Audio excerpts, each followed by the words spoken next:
Kabanata 3. Epekto ng pag-iisip sa kalusugan at katawan. Ang katawan ay tagasunod ng isip.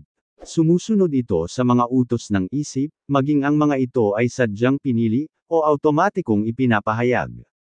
Sa utos ng di mabuting mga kaisipan, ang katawan ay mabilis na naglalaho patungo sa sakit at pagkasira. Sa utos naman ng mabuti at magandang mga kaisipan, ito ay nababalot ng kabataan at kagandahan.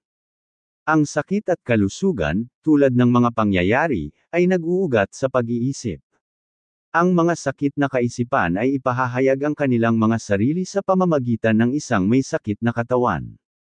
Ang mga pag-iisip ng takot, ay kilala na pumapatay ng isang tao na kasing bilis ng isang bala, at sila ay patuloy na pumapatay ng libo-libong tao, tulad ng katiyakan kahit hindi gaanong mabilis na paraan. Ang pagkabalisa ay mabilis na nagpapahina sa moral ng buong katawan, at nagbubukas ito sa daluyan ng sakit, habang ang maruming pag-iisip, kahit na hindi man pisikal, hindi magtatagal masisira ang nervous system. Matatag, malinis, at masayang mga kaisipan ang nagpapalakas sa katawan, ng may lakas at kagandahan. Ang katawan ay isang sensitibo at madaling maayos na instrumento, na madaling tumugon sa mga kaisipan na nagbibigay ng impresyon dito, at ang mga kaugalian ng kaisipan ay magdudulot ng kanilang sariling mga epekto, mabuti man o masama ito. Ang mga tao ay patuloy na magkakaroon ng marumi at may lason na dugo, hanggat nagpapalaganap sila ng maruruming pag-iisip. Sa malinis na puso nagmumula ang malinis na buhay at malinis na katawan. Mula sa maruming pag-iisip ay nagmumula ang isang maruming buhay at isang tiwaling katawan. Ang pag-iisip ay ang bukal ng pagkilos, buhay, at ekspresyon. Gawing dalisay ang bukal, at ang lahat ay magiging dalisay. Ang pagdadayet ay hindi makakatulong sa isang tao, kung hindi magbabago ang kanyang mga iniisip. Kapag ang isang tao ay ginagawang dalisay ang kanyang pag-iisip, hindi na siya naghahangad ng maruming pagkain. Ang malinis na kaisipan ay gumagawa ng malinis na gawi.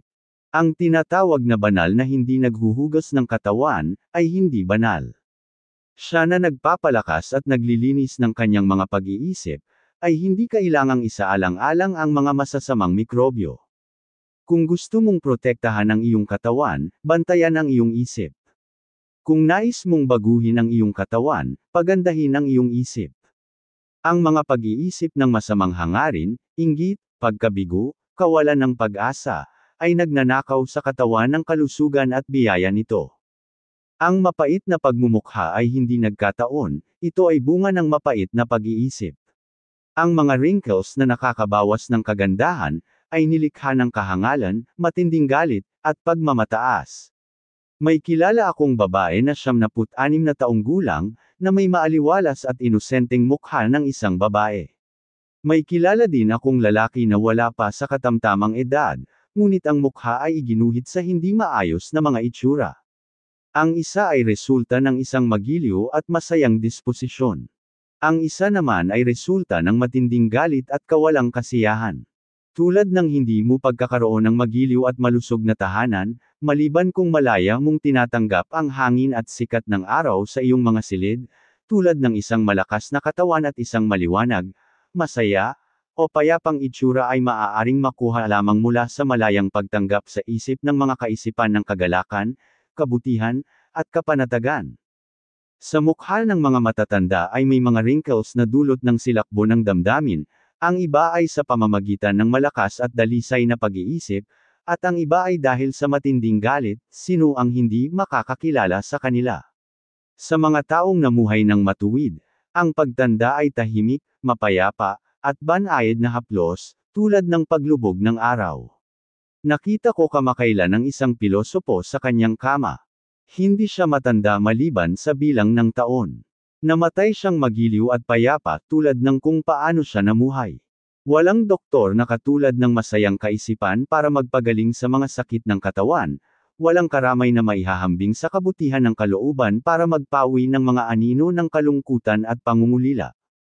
Ang patuloy na mamuhay sa mga pag-iisip ng masamang kalooban, pangungutya, hinala, at inggit, ay dapat makulong sa isang kulungan na ginawa ng sarili.